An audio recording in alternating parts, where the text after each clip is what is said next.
Andy Serkis here, and oh, excuse me, it's my phone. It's John Pork.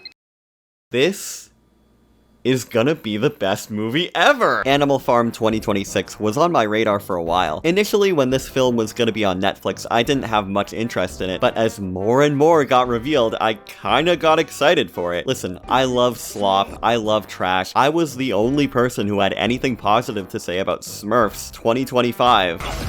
Now that's what I call a banger. Art can be appreciated for all kinds of reasons, and I think ironic enjoyment is a perfectly valid way of engaging with something. On its face, it is just so insane to me to do an unserious adaptation of a George Orwell novel, with Seth Rogen playing the villain and doing fart jokes and all that. I'm about to fart right now. I tried to avoid spoilers just so I could be caught off guard by it. Like what, they're driving Teslas now and there's this Wreck-It Ralph 2 lady there? It's gonna be the best train wreck of the year! And then I sat down for an hour and a half and actually watched it. Everybody who watched Animal Farm is a giant sucker, especially me! Wow, the movie everybody was saying was going to be bad was not an enjoyable experience. Egg on my face. Animal Farm 2026 is kinda nothing. It's one of the rare movies where everything surrounding it is more interesting than anything contained therein. It's not this year's Smurfs. It's more Velma than anything. Remember Velma? I don't have that much to say about it compared to a lot of others, but I have thoughts. Mostly disappointment. I'm not mad, Animal Farm. Just disappointed.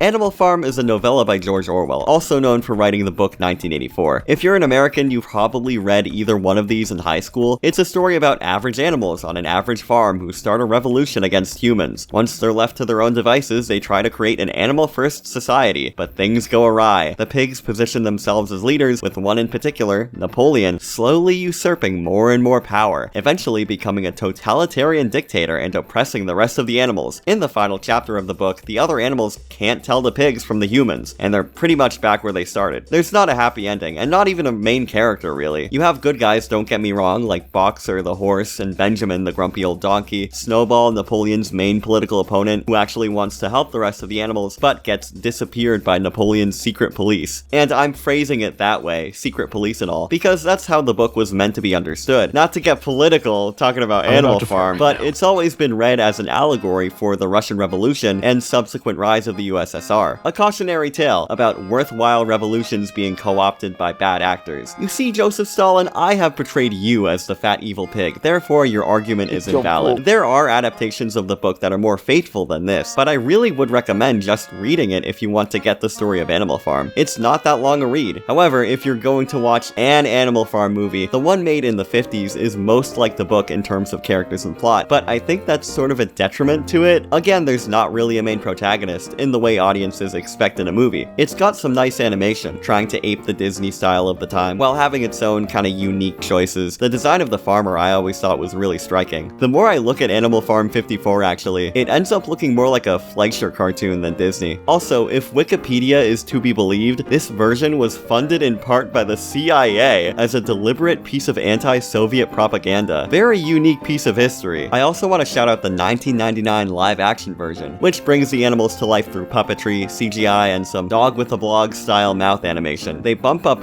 Jesse's role, this dog character who's the narrator and pretty much the main character in this. In the book, they get mentioned maybe 3 times and die. Such a minor character, I thought in this movie they made them up. I added my OC to Animal Farm, is it noticeable? I really like the look of this one. They filmed in a really nice location, and they got Jim Henson's Creature Shop doing the puppets. You're not going wrong with either, but they both show their age in different ways. Look at the CGI on the rat dude. It was 1999 TV budget. This is what they had to work with. They weren't gonna get Andy Serkis to come in and do mocap for it or nothing. Oh, nope, Andy, get back here. We're not done with you. Andy Serkis is known as the mocap guy.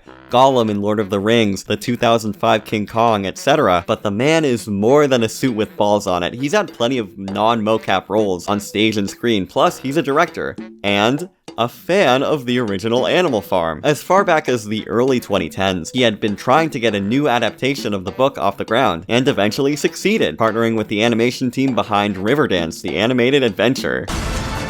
Yes, girl!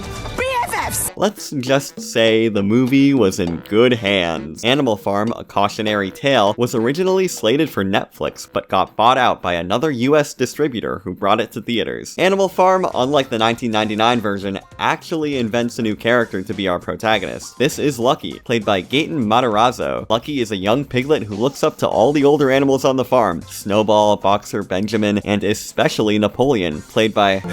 Do I even gotta say it? Within the first 5 minutes, the animal revolution happens and the humans are driven off the farm. This catches the attention of Frida Pilkington, played by Glenn Close, who wants to buy the farm so she can own all the land in the county. She is vaguely based on a character from the book, but is mostly an invention of the movie. The pigs realize in order to not have their farm foreclosed on by the bank that they need to make money and sell what they can. This is what ends up corrupting Napoleon and the others. While Lucky is torn between the pigs and the rest of the animals, the head pigs partner up with Pilkington to sell the farm and all the animals on it, but the other animals, along with Lucky, sabotage their plans and end up saving the day. I don't want to beat around the bush and point out every little detail they changed from the book. I think my plot summary having nothing to do with the original story says it all. Besides a few beats, this movie isn't very interested in following the source material. And you know what? Hot take. I think that could have been fine if they wanted to do a new variation on it. And alternate version that stays true to the original themes in some way, or recontextualizes it. Animal Farm with iPhones and vague sci-fi elements could work if you took it seriously and incorporated the real problems that come with our modern age of social media and surveillance. The book in part is about propaganda and people in power twisting the rules to take more and more, while the common people believe it's for their own good. There's definitely a way you could fit 21st century elements in there. The 90s version put TV in there, that wasn't in the book, but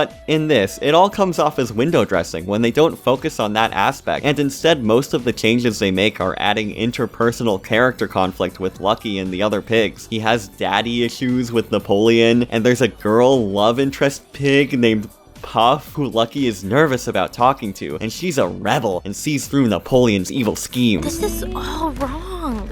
Can't you see what's happening? Yes, girl! It's all very tropey and only contributes to any sort of anti-totalitarian theme indirectly. If I could sum this movie up, it is a C-tier DreamWorks type film that happens to share elements and the name of the book. The silly climax where all the animals help out to stop the bad guy, like this is over the hedge, really cemented that. As much as Circus talks in interviews about this being a serious movie with a serious message, I don't really see that. They pushed all the allegorical elements to the side in order to, quote, sneak in the message. It feels like a family film, but the themes, the darker themes are all there. We've smuggled the politics in. But you're not sneaking it in, you're sidelining it so you can give more screen time to the Napoleon Lucky father-son plot, and iPhones and pigs going to Best Buy and fart jokes. I'm about to fart right now.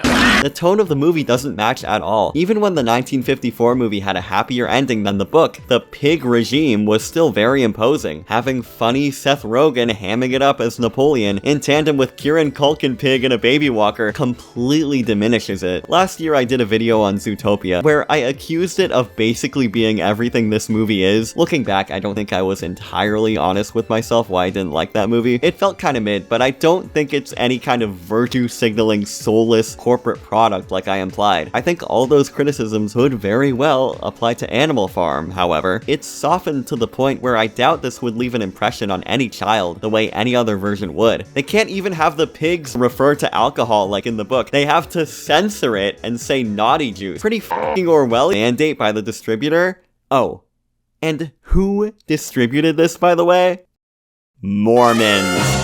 More specifically, a distribution and streaming company founded by Mormons, aiming for a very particular Christian, some might say conservative audience. Despite what I just said, I'm pretty sure they had no control over the movie's contents.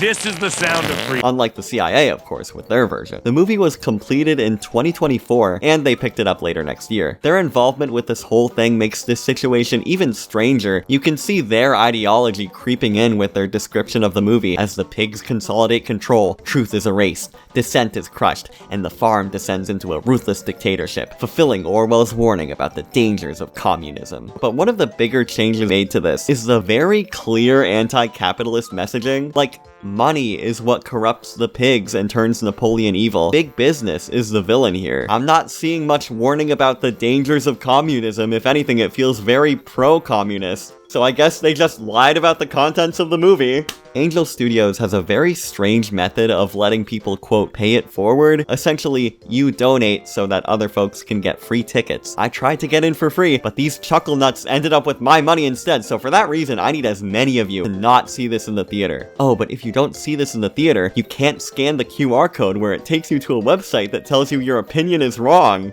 Alright, that's kinda clever. Just wait till it's on 123 Movies or whatever. And you know what? I don't even recommend it. It just sucks. It's not even good ironically. The idea of this movie existing is more comedic, more enjoyable, more interesting than any of the film's actual contents. What if Animal Farm was a lame DreamWorks-style kids movie starring Seth Rogen? That's a funny SNL skit, not a movie you sit down and actually watch. Yeah, I was laughing the first 5 minutes where they have the epic techno font title cards and the hip-hop rendition of Old MacDonald, but what else is there? There is no reason to watch this. If you've seen the trailers and all the stupid meme edits, you've seen the movie. Knowing it was originally planned for Netflix makes a lot of sense. This looks like The Twits. They took the Twits tier movie and blew it up for the big screen, trying to do anything to get those butts in seats, including crummy viral marketing and dragging this into the culture war. Yeah, Animal Farm by George Orwell was good, but then they put politics in it and ruined it. For example, I'm about to fart right now. Yes, girl!